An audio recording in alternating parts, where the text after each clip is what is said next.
Hello, my name is Elliot Dorff, and I'm representing the Engineers of America Club through this video presentation and slideshow. A little bit about me: I'm a senior at UMD, currently studying chemical engineering. Now, during this presentation, I plan on introducing you to the club, and I also plan on providing some information about writing and engineering, along with some general information about the career of an engineer. So, just a little bit of information about Engineers of America. It's a club that was founded by students studying at UMD here in the fall of 2014. The club is growing at a very fast rate and is free to all students interested in engineering or enrolled in an engineering program. Now, there are currently roughly 100 members participating in the club from UMD. Members in this club include civil engineers, mechanical, environmental, electrical, industrial, chemical engineers, you name it, we got it. Now, there are also plans to branch out and expand to other branches of University of Minnesota campuses, hopefully starting with the Twin Cities campus. Now, a major part of the club is networking and building connections with current students, alumni, professional engineers currently working in the field, and so on and so forth. We meet once a week during the school year, with the exception of midterm and finals week, since we know those times are a little rough. Now, presentations are voluntary and are given by students in internships or co-ops, so you get some cool information about internships and co-ops in the area. And occasionally we'll have a professional engineer or a professor come in and give a presentation. Now, next year I'd like to talk to you about writing and engineering.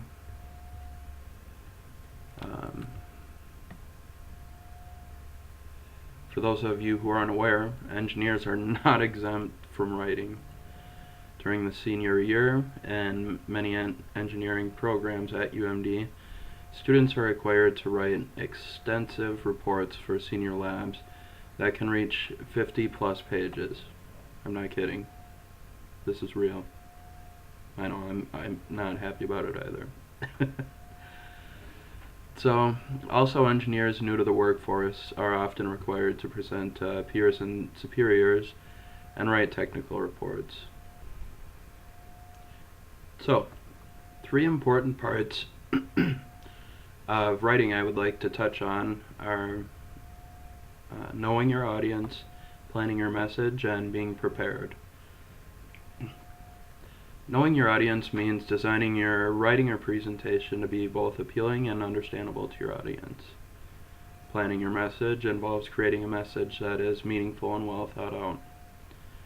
Being prepared is essential in both presenting and writing.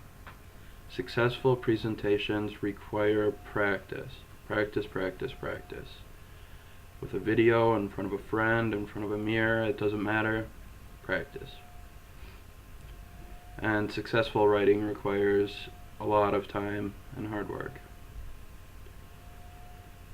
So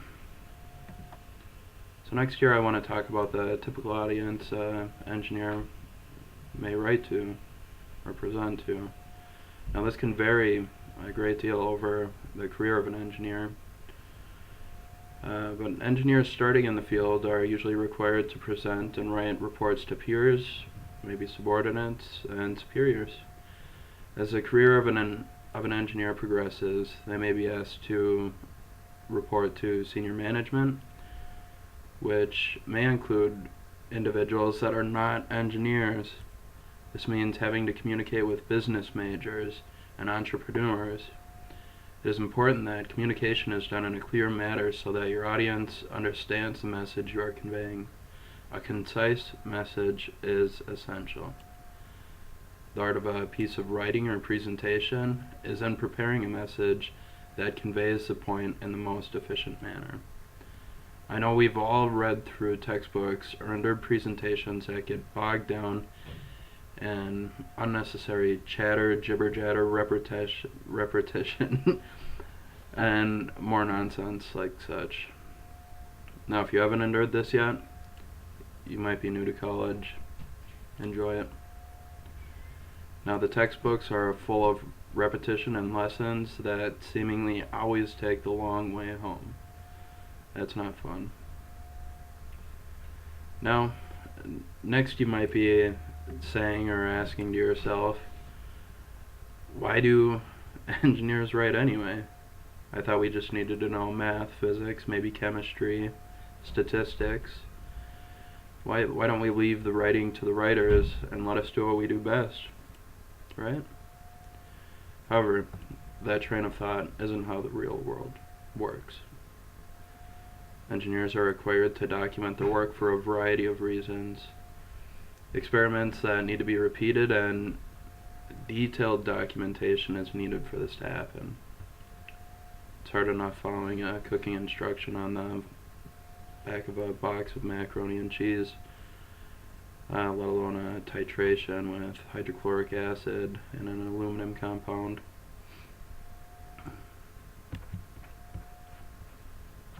Next here.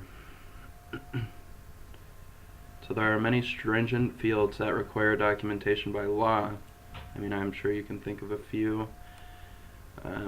Any field that's moderated by the government usually requires a lot of documentation. Or maybe the documentation is required for the simple fact that management wants to know you're actually working, not just messing around all day. Any way you put it, the fact is, writing is part of the job. Now, next, this might be a little funner, but I want to talk to you about a reality most, if not all of us, will face once we hit the workforce. Technology is changing and growing at an exponential rate.